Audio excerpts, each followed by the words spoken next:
ইরানে যুক্তরাষ্ট্রের হামলার জবাব দিতে শুরু করেছে ইরান।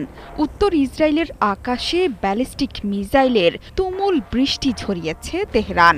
এখন আর সাইরেন বাজানোর ক্ষমতাটুকুও নেই তেল আবিবের।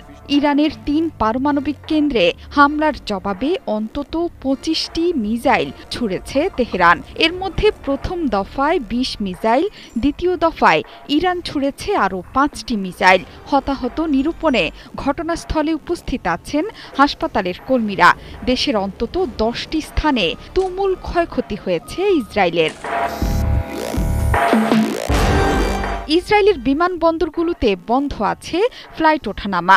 বেন গুরিয়ন বিমানবন্দরে অবতরণের কথা থাকা বিমানগুলো অবতরণ করবে অন্য গন্তব্যে। যাত্রীদের নিরাপত্তায় এই সিদ্ধান্ত নিয়েছে বিমানবন্দর কর্তৃপক্ষ। শুধু হাইফাতেই নয়, ইসরায়েলের অন্যান্য স্থানেও ব্যালিস্টিক মিসাইল ছুড়েছে তেহরান। যুক্তরাষ্ট্রের ইরানে হামলার পর এই প্রথম জবাব দিল তেহরান। শুধু ইসরায়েলেই নয়, যুক্তরাষ্ট্রকে সরাসরি জবাব দেওয়ার প্রস্তুতিও শুরু হয়ে গেছে ইরানের। এবার মধ্যপ্রাচ্যে ছড়িয়ে ছিটিয়ে থাকা মার্কিন সামরিক ঘাঁটিতে আক্রমণের তোড়জোড় শুরু হয়ে গেছে ইরানে। এর মধ্যে দেশের পররাষ্ট্র মন্ত্রী এক বার্তায় বলেছেন, যুক্তরাষ্ট্রকে জবাব দিতে সব রকম পথই ভেবে রেখেছে ইরান। এমনকি রোববারের সকালে যুক্তরাষ্ট্রের হামলা অত্যন্ত ভয়াবহ এবং দীর্ঘস্থায়ী পরিণতি ডেকে আনবে বলেও হুঁশিয়ারি উচ্চারণ করেছেন তিনি। মার্কিন নৌবাহিনীর জাহাজে ক্ষেপণাস্ত্র হামলার পাশাপাশি হরমুজ প্রণালী বন্ধের হুঁশিয়ারি দিয়েছেন সর্বোচ্চ নেতা আয়াতুল্লাহ আলী খামেনির প্রভাবশালী উপদেষ্টাও। এই প্রণালী বিশ্বজুড়ে জ্বালানি তেল পরিবহনের প্রধান রুটগুলোর একটি। সামাজিক মাধ্যমে তিনি হুঁশিয়ারি দিয়ে বলেছেন যে প্রথম পদক্ষেপ হিসেবে অবশ্যই বাহরাইনে মার্কিন নৌবহরে মিসাইল হামলা চালাবে তার দেশ। সেই সাথে একযোগে যুক্তরাষ্ট্র, ব্রিটেন, জার্মানি ও ফ্রান্সের জাহাজ চলাচলের জন্য গুরুত্বপূর্ণ পথ হরমুজ প্রণালী বন্ধ করে দেয়া হবে।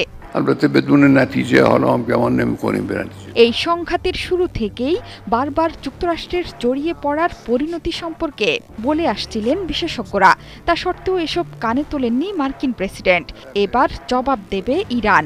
মধ্যপ্রাচ্যের মার্কিন ঘাঁটি থেকে দেশটি সংশ্লিষ্ট যে কোনো কিছুর ওপর চরম আঘাত আসবে। কারণ ইরানের কাছে বিভিন্ন রেঞ্জের হাজার হাজার ক্ষেপণাস্ত্র আছে।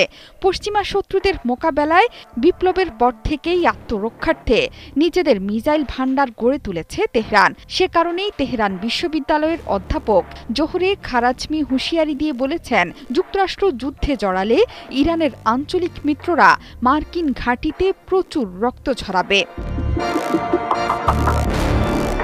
মধ্যপ্রাচ্যে মার্কিন যুক্তরাষ্ট্রের ব্যাপক সামরিক উপস্থিতি আছে।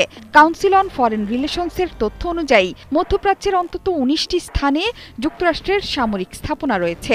এর মধ্যে বাহরাইন, মিশর, ইরাক, জর্ডান, কুয়েত, কাতার, সৌদি আরব এবং সংযুক্ত আরব আমিরাতেই আছে ৮টি স্থায়ী ঘাঁটি। এসব ঘাঁটিতে প্রায় ৪০,০০০ থেকে ৫০,০০০ মার্কিন সেনা মোতায়েন রয়েছে। তবে বর্তমান পরিস্থিতিতে সেনা সংখ্যা কয়েক গুণ পর্যন্ত বাড়াতে পারে মার্কিন যুক্তরাষ্ট্র। জোহরা চৌধুরী সেতু, ৭১।